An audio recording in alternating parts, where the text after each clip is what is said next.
Wel, dyn ni'n parhau y bore yma yn ein cyfres ni yn llythyr Iago. Mae rhaid i mi gyfaddau ar y cychwyn fan hyn nawr. Pan nes i ddechrau mynd i'r capel yn Abertawe, o'n i ddim wedi dod yn Gristion. O'n i yn darllen y Meibl i, ond o'n i ddim yn nabod yr arglwydd Iesu ar y pryd. Pan ddechreuais i mynychu'r cwrdd yn Abertawe, Iago oedd y cyfres cyntaf i fi parasiwtio mewn iddo fe. So mae gennym fi fond memories o camddeall Iago yn llwyr, fel rhywun oedd ddim yn nabod Iesu Grist. So mae'n braf gallu dod nôl ato fe nawr ym Mhenywel. Wel, ni'n mynd i ddarllen o pennod cyntaf Iago, o adnod 17 i ddiwedd y bennod gyntaf. So falle yn eich Beibl chi, mae gennych chi rhyw bennawd sydd yn torri ar draws y darlleniad yma, ond ni'n darllen o adnod 17. Os nag oes gennych chi Feibl, mae yna rei ar y bwrdd John Cwrs, chi moyn ni. A gai annog chi, tra bod ni'n mynd trwy y darlleniad yma, y bore yma i gyd, cadwch yn agor o'ch blaen chi. Bydde fe'n ddefnyddiol iawn i chi wrth i ni tracio trwy'r darlleniad. Oddi uchod, y daw pob rhoi da a phob rhodd berffaith. Disgyn y maint, oddi wrth dad goleuadau'r nef, ac iddo ef ni pherthyn na chyfnewid, na chysgod troadau'r rhod. O'i fwriad ei hun, y cenhedlodd ef ni trwy air y gwirionedd, mwyn i ni fod yn fath o flaenffrwyth o'i greaduriad.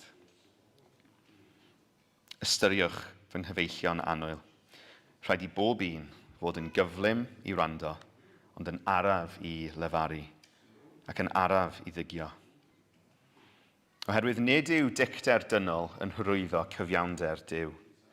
Ymaith gan hynny, a phob aflendid, ac ymaith ar drygioni sydd ar gynnydd, a derbyniwch yn wylaidd y gair hwnnw a blanwyd ynoch, ac sy'n abl i achub eich eneidiau chi. Byddwch yn weithredwyr y gair, nid yn randawyr yn unig, gan eich twyllo eich hunain. Oherwydd os yw rhywun yn randawr y gair ac nid yn weithredwr, y mae'n debyg i un yn gweld mewn drych yr wyneb a gafodd, fe'i gwelodd ei hun, ac yna, wedi iddo fynd i ffwrdd, anghofiodd ar unwaith pa fath un ydoedd. Ond, am y sawl a roi sylw dyfal i berffaith gyfraith rhyddid, ac o ddaliodd ati a dod yn weithredwr ei gofynion, ac nid yn randawr anghofus, bydd hwnnw yn ddedwydd yn ei weithredoedd. Os yw rhywun yn tybio ei fod yn grefyddol, ac yntau'n methu ffrwyno ei dafod ac yn wir, yn twyllo ei galon ei hun, yna ofer yw crefydd hwnnw. Dyma'r grefydd sy'n bir a dilychwyn yng ngolwg Duw ein tad, bod rhywun yn gofalu am yr amddifad, a'r gweddwon yn ei cyfyngder, ac yn ei gadw ei hun heb ei ddifwyno gan y byd. Ni'n diolch i Dduw am ei air. Wel, wrth i ni edrych ar lythyr Iago dros yr wythnosau diwetha, un o'r sylwadau nath Aron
bedwyr y penodolion, y specifics. So yn gyntaf de, gwrandewch ar y gair. Adnod 18. Byddwch yn gyflym i rando. Yn bennaf, fel ni wedi gweud, yng nghyd-destun gair Duw. A byddwch yn araf i siarad, hynny yw, peidiwch â chodi'ch llais chi yn hytrach ymdawelwch gadewch i'r arglwydd i siarad. A byddwch yn araf i ddigio. Mae'r gair digio yna, yn y Roeg, orge yw e, mae'n golygu ystod yw rhyw fath o codi mewn gwrthwynebiad. I rai ohonoch chi sydd gyda plant, felly byddwch chi'n gyfarwydd o'r hwn, byddwch chi'n dweud i'r plentyn, ceri daclusod y stafell, a mae'r plentyn, ond mae'r codi mewn gwrthwynebiad yna, felly bod gennych chi plant mwy ifydd na beth o'n i. Ond yn sicr, o'n i'n teimlo'r instinct na. Mam yn dad yn dweud wrtho fi am wneud rhywbeth. Chi wedi gweld, chymod y gwyneb na fel, dwi'n gweld yn yr ysgol trwy'r amser. Dweud wrth plentyn i'n wneud rhywbeth, fel Rhiannon yn chwerthin. Y plentyn yn codi, ond be? Y codi mewn gwrthwynebiad yna. Dyna beth mae'r gair Groeg greiddiol ar gyfer digio yn golygu. Mae Iago'n deall ein instincts ni. Mae Iago'n deall ein instincts ni fel pobl. Dwi'n gwybod taw fy ymateb greddfol i gael fy nysgu am harwain, yn yn hen gnawd ni, be dwi eisiau wneud, dwi eisiau cwestiynu. Pam? Pam dylai fi wneud hynna? Dwi eisiau beirniadu. Dwi eisiau gwrando ar pethau gyda ysbryd cynical neu critical. Dwi eisiau peidio y gwrando. Dwi eisiau mynd ffordd fi, nid ffordd y person sy'n ceisio arwen. Dwi eisiau dweud beth sgynna fi i ddweud, nid gwrando a cael pen. Dwi eisiau codi mewn gwrthwynebiad i'r person sy'n meddwl bod nhw'n gwybod yn well na fi. Dwi eisiau herio hynny. Dyna beth yw ymateb greddfol fi i rywun sy'n ceisio arwain fi. Yn anffodus, mae'r hen ddyn yno fi, a bys ni'n tybio, yr hen berson yno chi hefyd, yn aml ni eisiau gwneud yr un peth gyda geiriau Duw. Yn fy hen natur i, dwi wedi gweld tro ar ôl tro bod gennym fi fwy o gynsern dros be dwi'n meddwl na be mae Duw yn meddwl. Dros be dwi eisiau dweud na be sydd gan Duw i ddweud wrth i fi. Yn fy hen natur, dwi fel plentyn sydd ddim eisiau gwrando ar dad. Codi mewn gwrthwynebiad, eisiau ateb nôl. Mae Iago'n gwneud yn glir, yng nghyd-destun gair Duw, byddwch yn gyflym i wrando. Byddwch yn araf i ddweud eich dweud.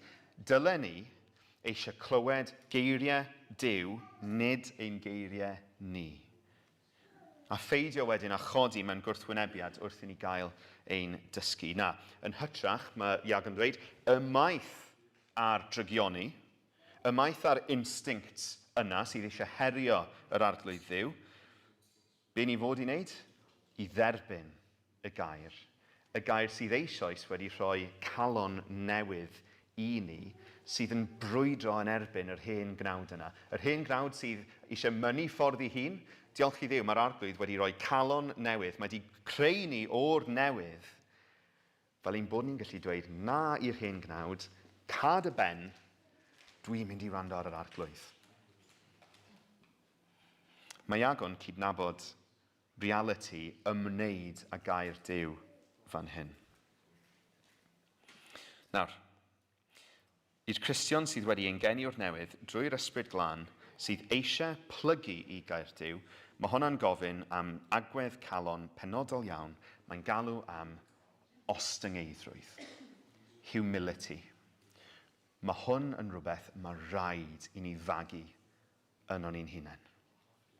Gostyngeidrwydd o flaen Duw ac o flaen ei aira. Y gwrthwyneb o falchder, mae rhaid i ni fod yn barod iawn i feithrin gostyngeidrwydd yn ein calonau ni. Dyna beth yw adnod 19 a 20 yn bennaf. Right? Sht, a gwrandewch. Byddwch yn ostyngiedig. Sylwch, chi ddim yn gwybod popeth. Gwrandewch ar beth sydd gan yr arglwydd i ddweud. Mae'n anogaeth i ostyngeidrwydd, a hynny yn bennaf o flaen gair Duw. Nawr, cyn i ni fynd ymhellach, nodyn cyd-destynol pwysig iawn, fi wedi gweud hwn yn barod, ond dwi eisiau pwysleisio fe. Cadwch bus yn Iago, a trowch nôl i ddechrau Matthew i fi. Cadwch bus yn Iago, trowch nôl i ddechrau Matthew.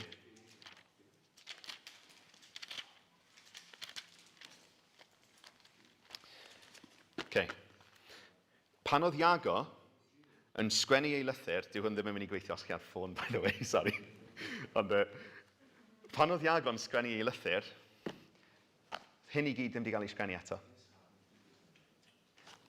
Dim ond hwn oedd. Llythyr Iago yw un o, os nad y llythyr cyntaf, y llyfr cyntaf yn y Testament Newydd, cyn yr Efengylau, cyn llythyrau Paul i gael ei ysgrifennu. Beth yw'r gair, oedd yr eglwys fod i rando arno, ochr chwith eich Beibl chi, yr Hen Testament. Pan oedd Iago yn ysgrifennu ei lythyr, yr Hen Testament oedd y gair oedd gan y Cristnogion. Yr Hen Testament, wrth gwrs, wedi ei fframio gan ddysgeidiaeth yr apostolion, oedd i gael ei ddysgu gan yr arglwydd Iesu Grist bod yr Hen Testament yn pwyntio ato fe. Wrth i ni edrych trwy'r actau, beth oedd yr apostolion yn pregethu ar? Os oedden nhw'n pregethu i'r Iddewon, o'n nhw'n pregethu o'r Hen Testament. Pregethu o Joel, pregethu o'r Salma, yn dangos pwy oedd Iesu Grist o'r Hen Testament. Pan oedd Iago'n sgwennu ei lythyr yn dweud, ymostwngwch, byddwch yn ddarosyngiedig, gwrandewch ar y gair, ar yr hen yn bennaf mae'n siarad am ar y pwynt yma. Dysgeidiaeth sy'n codi o'r ochr chwith yma o'r Beibl. Dwi wedi colli'n lle nawr. Si tynnu bus mas. Di mi, ychydig fan nawr. Cofiwch wrth i ni feddwl am yr Hen Testament yng ngoleuni yr eglwys gynnar na, yr eglwys yw gwireddiad Israel. Yr eglwys yw'r gwir Israel. Oedd y genedl Israel, ni'n darllen am yn yr Hen Testament, yn gysgod o pwy fyddai'r eglwys. Ac felly, mae llawer o bethau, nid pob peth, ond mae llawer o bethau oedd fod i nodweddu Israel, maen nhw fod i nodweddu ni heddiw. Mae'r gyfraith foesol yn enghraifft o hynny. Y 10 gorchymyn. Maen nhw'n batrwm oedd fod i nodweddu Israel, maen nhw'n batrwm sydd fod i nodweddu ni heddiw fel eglwys. Achos mae'r 10 gorchymyn, maen nhw'n arddangosiad i ni o gymeriad a sancteiddrwydd a chalon yr arglwydd. Wel, ni fel eglwys, ni fod i ddangos pwy yw Duw. Ni fod i gael yr un calon. Ac felly, mae'r 10 gorchymyn yma, maen nhw'n batrwm dyle ein nodweddu ni. A mae'n bod ni wedi ein uno â Duw yng Nghrist, a mae'n bod ni wedi ein mabwysiannu gan ein tad ac yn deml i'r ysbryd, dyle ni fod yn adlewyrchu calon a chymeriad a sancteiddrwydd Duw drwy'r ffordd i ni'n byw. Dyna'r gair mae Iago yn cyfeirio ato wrth ysgrifennu ei lythyr. Dysgeidiaeth yr apostolion sy'n codi o'r Hen Testament. Nawr, wrth gwrs, mae'n bwysig bod ni'n gwneud y pwynt fan hyn. Ers ysgrifennu llythyr Iago, mae'r arglwydd hefyd wedi rhoi yr Efengylau ni a llythyrau Paul, yr Hebreaid, Jude, datguddiad. Mae wedi rhoi rheina i gyd i ni, a felly bod nhw yn rhoi mwy o fanylder ar sut mae'r eglwys fel corff fod i redeg. Ond o ran ein cerddediad ni, fel Cristnogion, mae llythyr Iago yn tynnu'r gems na o'r Hen Testament a'i cymhwyso nhw ar gyfer sut dyn ni fod i fyw. Mae llythyr Iago, os licech chi, y peth cyntaf mae Duw wedi dewis roi i'w eglwys yw'r practical handbook ma. Dyma sut fi moyn i chi fyw. Dyma sut dylech cymeriad chi fod. A beth yw sylfaen y practical handbook yna? Gwrandewch ar gair Duw. Mae Duw wedi siarad a mae'r credadyn fod i wrando a derbyn geiriau Duw yn wylaidd. Felly dyma'r her fawr sy'n codi o'r darlleniad heddiw. A wnewch chi ddarostwng eich hunain o flaen gair Duw. Eto, mae eisiau stopio fan hyn. Mae unrhyw beth dwi'n dweud ar ôl y pwynt yma o ran gweithredu, os nad ydych chi'n gwneud hynny o le o ddarostyngiad i'r gair, dyw ddim yn plesio'r arglwydd. Ni'n gweld yn yr Hen Testament tro ar ôl tro. Yr Israeliad yn gwneud yr hyn oedd yn y gair, ond nhw ddim wedi darostwng eu hunain i ysbryd y gair. Ond yn gwneud yr aberthau, oedd wedi calon nhw ddim yn y lle cywir. So, mae eisiau ni gofyn y cwestiwn na bore yma nawr, cyn i ni fynd ymhellach a siarad am weithredu'r gair, sut mae'ch calon chi o flaen gair Duw? Ydych chi yn un sydd yn mynd i dderbyn yr hyn mae'r arglwydd yn ei ddweud yn oelaidd, yn ostyngedig? Dyna yw'r her cyntaf.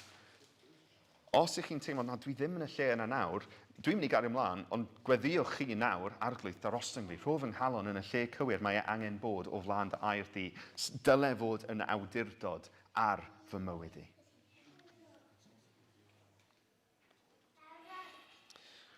Mae hynny'n agwedd, mae rhaid i ni feithrin ar bob lefel o'n bywyd ni, mae eisiau ni ddweud. Yr gostyngeidrwydd yma.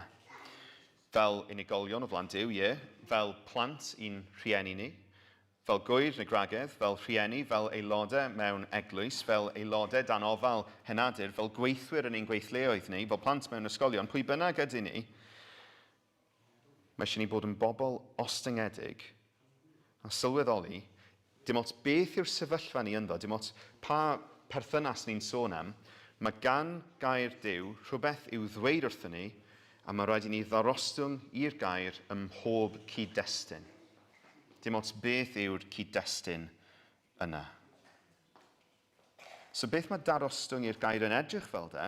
Wel, lle bynnag dwi'n ffindio fy hun mewn bywyd, ydw i'n gofyn y cwestiwn, be mae'r arglwydd yn dweud am y sefyllfa yma? Fel gŵr, be mae'r arglwydd yn dweud am y ffordd dwi fod i fod fel gŵr? Fel athro, fel rhywun sy'n gweithio mewn ysgol, be mae'r arglwydd yn dweud am sut fi fod i weithio? Fel aelod mewn eglwys, beth mae'r arglwydd yn dweud am sut fi fod i perthyn i'r eglwys yma?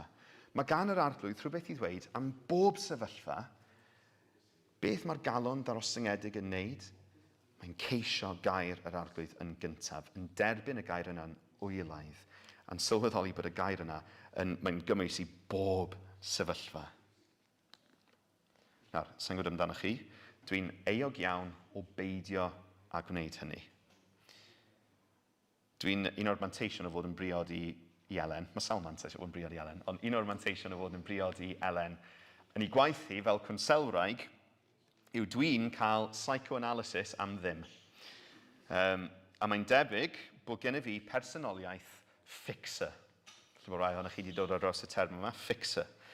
Wel, fi'n gweud mae'n debyg, dwi ddim yn debyg, fi'n gwybod dwi yn fixer. Sef, ymateb greddfol fi yw unrhyw broblem yw i feddwl, dwi'n gwybod beth yw'r ateb. Neu mae gen i fi gyngor fan hyn. Neu allai i sortio hwn mas. Yn lle, yr agwedd calon yna, o sylweddoli, does gen i fi ddim atebion, dwi angen plygu i'r gair ym mhob sefyllfa, darostwng fy hun, a gofyn be mae'r arglwydd yn dweud fan hyn yn gyntaf. So rhaid i fi fod yn araf i siarad,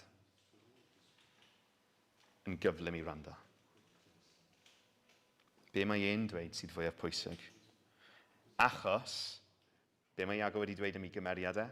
Mae'n dda, mae'n rhoi rhoddion da, mae'n ddi newid, does na ddim cysgod ynddo fe. Oherwydd pwy yw Duw, oherwydd be mae Duw wedi gwneud yno ni wedyn, yn cynhedlu ni o'r newydd, ni angen darostwng ein hunain o flaen fe a be mae wedi gweud. So dyna'r pwynt cyntaf de. Derbyniwch yn oelaidd y gair, plygwch, ymostwngwch i'r gair. Darostyngwch eich hunain i'r gair mae Iago yn ei ddweud. Dyna lle ni'n dechrau.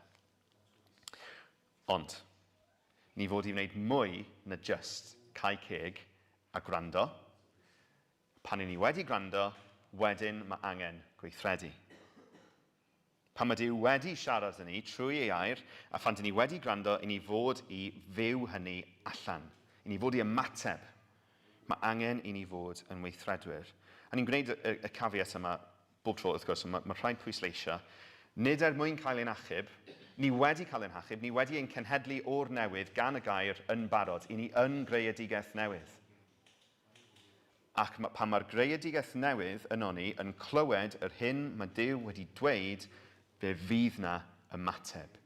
Mae angen i ni weithredu. Felly'r ail bwynt, gweithredu'r gair de.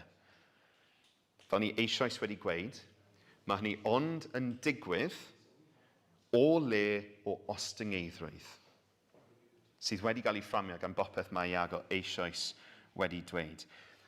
Mwyn i ni fod yn weithredwyr y gair, mae rhaid i'r weithred yna llifo o pwy yw Duw. Yr un da, digyfnewid, dim cysgod yn perthyn iddo fe, a'r cyfan mae Duw wedi gwneud drosom ni. Mae'n gweithredu ni yn llifo o pwy yw'r arglwydd i ni. A mae deall hynny yn helpu ni fframio pam bod Iago wedyn yn dweud, os wnewch chi droi at adnod 23. Oherwydd os yw rhywun yn wrandawr y gair, ac nid yn weithredwr, y mae'n debyg i un yn gweld mewn drych yr wyneb ac afodd, fe'i gweloedd ei hun, ac yna wedi iddo fynd i ffwrdd, anghofiodd ar unwaith pa fath un y doedd. Eto mae yna rhywbeth diarebol fyna, ond y pwynt yw hyn. Os chi wedi gwrando'r gair, os mae Duw yn dad i chi, os chi'n nabod Duw fel yr un digyfnewid, dim cysgod yn perthyn iddo fe, os mae'r arglwydd wedi eich cenhedlu chi o'r newydd, chi wedi profi iachawdwriaeth, ond chi ddim wedyn yn gweithredu'r gair, chi ddim yn byw yn ôl beth mae Duw yn dweud sy'n dda, chi wedi anghofio pwy ydych chi. Dyna'r darlun mae Iago yn rhoi fan hyn. Chi wedi colli golwg ar bwy ydych chi. Chi fel person sydd wedi gweld ei hun yn y drych, yn gweld pwy ydych chi mewn reality, a wedyn wedi cerdded i ffwrdd ac anghofio beth mae hynny'n edrych fel. Achos ni ddim fod i fod yn bobl anifydd mwyach. Chi'n blentyn i ddew os chi wedi credu. Chi yn greadigaeth newydd. Mwyn rhyddid, mae Crist wedi eich rhyddhau chi. Os nad ych chi'n byw yn ôl y gair, chi wedi anghofio pwy ydych chi nawr yng Nghrist, a chi wedi mynd ar goll am pwy ydych chi arfer bod. Mae yna wers i ni fan hyn. Mae Cristnogion yn gallu colli ffordd nhw, a maen nhw'n gallu gwneud hynny achos bod nhw'n anghofio pwy ydyn nhw yng Nghrist. Maen nhw wedi anghofio pwy ydyn nhw. Maen nhw wedi colli golwg ar bwy ydyn nhw yn yr arglwydd. Falle bod rai ohono ni bore, wel dwi'n siŵr bod rai ohono ni bore yma wedi profi hynny yn ein cerddediad ni gyda Duw. Falle bod rai ohono ni yn profi hynny nawr. So gai wahodd chi bore yma, dewch yn ôl at y drych. Dewch yn ôl, edrychwch ar bwy ydych chi yn yr arglwydd Iesu Grist. Cofiwch pwy yw chi, cofiwch beth mae wedi gwneud drosoch chi. Edrychwch eto ar bwy ydych chi yng Nghrist. Os ydych chi wedi rhoi eich ffydd chi yn Iesu Grist, chi wedi derbyn, chi wedi eich gwisgo a chyfiawnder perffaith Duw. Chi wedi eich maddau'n llwyr, does na ddim condemniad mwyach, chi'n hardd yng ngolwg Duw, mae wedi adfer eich urddas a chanrhydedd chi, mae wedi gorchuddio eich gwarth chi, mae wedi cartrefu ynoch chi yn yr ysbryd glân, a falle bod chi, os ydych chi'n cerdded mewn pechod, falle bod chi'n grifio'r ysbryd glân na, ond mae dal na. Mae wedi plannu ei air yn eich calonau chi, chi'n blentyn iddo fe, mae'n siarad gyda chi, mae'n rhoi'r gair i chi. Cofiwch pwy ydych chi. Dewch yn ôl i'r golau, cofiwch pwy ydych chi, edrychwch eto yn y drych, a edrychwch ar pwy mae Crist wedi eich gwneud chi. Chi'n newydd.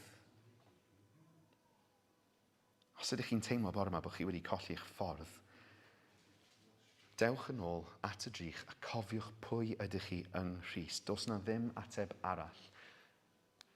Peidiwch droi at just ceisio cerdded yn ifydd eto. Mae eisiau mynd nôl i'r man cychwyn, ewch yn ôl i'r drych, cofiwch pwy ydych chi yn Christ yn gyntaf. Achos dyna, fel fi wedi gweud, dyna yw cymhelliant ein cerddediad ni. Pwy yw'r arglwydd i ni? Pwy ydyn ni ynddo fe? Gwrandewch ar y gair, byddwch yn weithredwyr y gair, gyda'r gweithred yna yn llifo allan o pwy yw Iesu Grist i chi.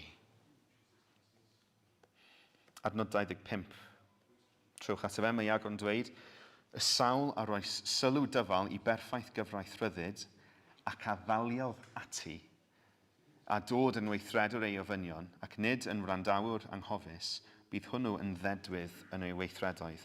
Dau sylw cyflym i wneud ar yr adnod yna. Mae'n drwg i. Yn gyntaf, mae angen dyfal barhad mewn ufudd-dod. Mae angen dal ati, sylwch, ac a dhaliodd ati. Mae angen dyfal barhau. Dyw ufudd-dod ddim yn dod yn hawdd. Mae'r hen grawd yn brwydro yn erbyn eisiau bod yn ufudd. Mae angen dal ati. Yr ail sylwad, sylwch, mae yna fendith yn dod o ufudd-dod. Bydd hwnnw'n ddedwydd yn ei weithredoedd. Nid bendith yng ngolwg y byd wrth gwrs, ni ddim yn sôn am llwyddiant bydol, ni ddim yn sôn am iechyd neu arian neu unrhyw beth fel yna, nid y fath yna o fendithio, na. Y fendith sy'n dod o gerdded yn ufudd gyda'r arglwydd a gwybod pwy ydyn ni yng Christ. Mae anufudd-dod yn tynnu yn golwg ni oddi ar yr arglwydd Iesu. Mae hynny'n felltith. Ond mae cerdded yn ufudd yn cadw ein golwg ni ar pwy yw'r arglwydd Iesu i ni. Mae'n cadw pechod rhag ein baglu ni. Mae hynny'n fendith. Bod ni'n edrych ar wyneb Iesu o hyd drwy lyged ffydd a ddim yn cael ein llyged ni wedi cael ei tynnu ffwrdd gan anufudd-dod. Fendith o dyfu yn ein adnabyddiaeth ni o'n arglwydd ni. So byddwch yn weithredwr y gair. Byddwch yn weithredwr y gair a'r gweithred yna yn llifo o pwy yw Duw ac mwyn i chi brofi'r bendith o'i nabod e yn gynyddol ac yn gyflawn yn eich bywydau chi. A wedyn y pwynt ola. Byddwch yn weithredwyr y penodolion. Byddwch yn weithredwyr y specifics. Mae gan Iago pethau penodol i ddweud am y math o weithredoedd sy'n dod o wrando a gweithredu'r gair. Nawr, i chi sydd wedi bod yn Gristnogion ers blynyddoedd, mae hynny'n amlwg. Wrth gwrs bod y Beibl yn dweud wrthyn ni fel specifically sut mae Duw eisiau i ni fyw. Ond mae hynny'n bwysicach na ni weithiau yn sylweddoli. Mae Iesu'n dweud wrthyn ni beth yw'r gorchymyn mwyaf pwysig, neu gywe. Gwrando o Israel, gwrstolwch, gwrando o Israel. Yr arglwydd ein Duw yw'r unig arglwydd, a char yr arglwydd dy Dduw, a thwll galon, ac a thwll enaid, ac a thwll feddwl, ac a thwll nerth. Yr ail yw hwn, car dy gymydog fel ti dy hun. Nid oes gorchymyn arall mwy na'r rhain. Amen i hynny. Mae Iesu'n dweud wrthyn ni wedyn, beth mae cariad yn edrych fel. Mae'n dweud wrthyn ni yn benodol beth mae'n edrych fel i garu'r arglwydd ein Duw drwy ei airau. Mae'n dweud hynny wrthyn ni. Dyw cariad ddim yn rhyw syniad llac i ni'n gallu penderfynu dros ein hunain. Mae hwn yn rhywbeth nes i profi. Pan des i'n Gristion am y tro cyntaf, so i chi'n cael lot o menwelediad i blynyddoedd cynnar fi fel Cristion fan hyn. Pan des i'n Gristion am y tro cyntaf, o'n i'n darllen pethau fel car dy elynion, car dy gymydog, car yr arglwydd dy Dduw. O'n i'n meddwl, iaw, mae hwnna'n gret. Mae hwnna'n gret. So a fi a gwneud hyn, achos dwi'n meddwl mae hynny'n dangos cariad at Duw. Mae lot o Gristnogion ifanc ddim yn sylweddoli, wrth ifanc dwi'n golygu ifanc i ffydd, dyn nhw ddim yn sylweddoli, ni ddim jyst fod i garu, ni fod i garu yn y ffyrdd mae Duw wedi ordeinio, yn y ffyrdd mae Duw wedi dweud. Duw sy'n diffinio beth yw cariad. Dyw e ddim yn rhyw syniad llac, ni'n gallu penderfynu dros yn hunain. Mae eisiau ni wrando ar sut mae'r arglwydd yn diffinio cariad ato fe. So, nôl at Iago, pa penodolion, pa specifics mae Iago yn ei roi. Y cyntaf yw ffrwyn o'r tafod. Ffrwyn o'r tafod. Mae'r gostyngeidrwydd a'r parodrwydd i wrando sy'n dod o roi yn hunain dan awdurdod gair Duw, mae hynny fod i orlifo mewn i gweddill ein bywydau ni, a'r un o'r arwyddion na o dyfu mewn gras yw amynedd gyda'n geiriau ni. Bod ni'n dal ein tafodau ni, bod ni'n ffrwyno'r tafod. Dwi ddim yn golygu bod ni'n ffrwyno'r tafod a bod ni'n gallu aros yn dawel yn wyneb anghyfiawnder. Nid dyna beth mae Iago'n sôn am fan hyn. Mae'n sôn fan hyn am beidio fod yn fyrbwyll. Bod ni'n meddwl, bod ni'n ystyried yr hyn dyn ni'n gwneud, bod ni'n ystyried ein gwrandawyr ni. Mae rhaid i ni siarad yn wyneb anghyfiawnder. Mae yna alwad arno ni siarad yn wyneb anghyfiawnder, ond dyn ni ddim fod i wneud hynny'n fyrbwyll, mae rhaid i ni feddwl sut dyn ni'n gwneud hynny. Mae ni feddwl y trwyddo a gwrando ar gair yr arglwydd ynglyn â sut ni'n gwneud hynny. Dyna'r peth cyntaf mae Iago'n dweud, ffrwyn o'r tafod. Yn ail wedyn, mae yna gorchmynion mae Iago'n rhoi sydd yn codi'n uniongyrchol o galon Duw sy'n cael ei ddangos yn yr Hen Testament. Gofalu am blant am ddifad a gweddwon. Cofiwch, os taw llythyr Iago oedd y cyntaf o'r Testament Newydd i gael ei sgwennu, beth mae'r gweithredoedd fod i edrych fel i'r Cristion? Wel, dangos calon Duw sy'n dod o'r Hen Testament. Beth yw calon Duw? Un o'r pethau mwyaf clir mae Duw yn dangos i ni yw ei ofal a'i gonsern dros blant am ddifad a gweddwon. I chi oedd yn yr astudiaethau dydd Mawrth, rydyn ni tynnu sylw at hyn do.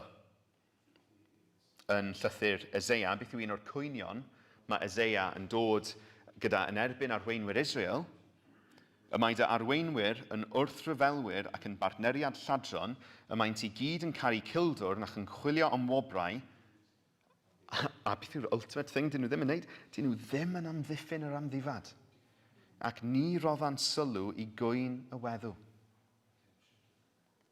Fi wedi bod yn darllen llyfr Amos dros yr wythnosau diwetha. Mae'n codi'r un peth. Diffyg concern dros yr isel. Diffyg concern dros blant am ddifad a gweddwon.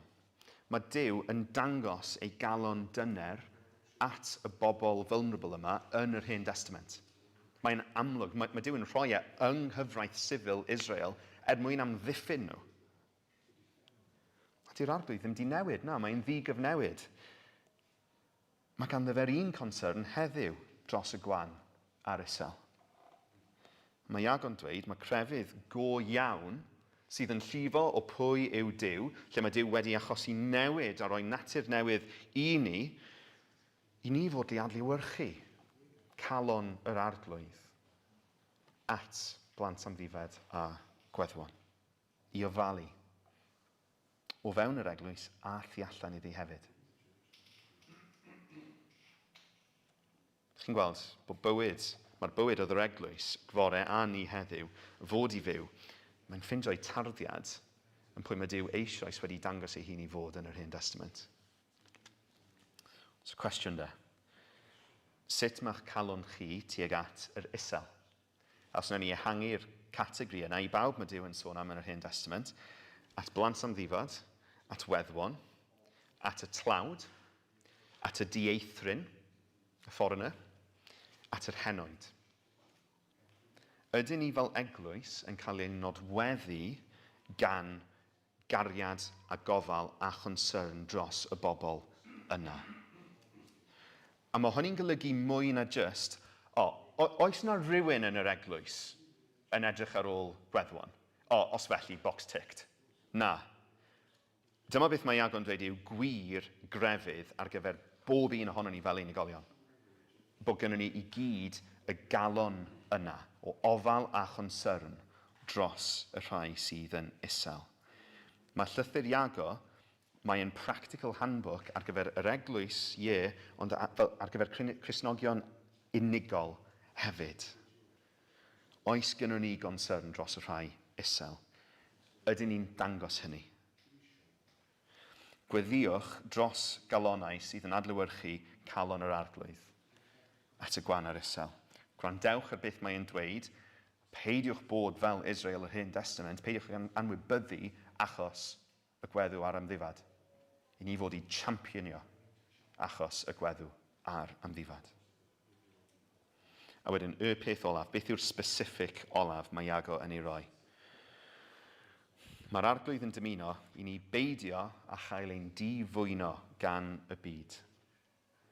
I gadw ei hun heb ei ddifwyno gan y byd, neu gair arall ein amhiro, ein gwneud yn amhir, impure.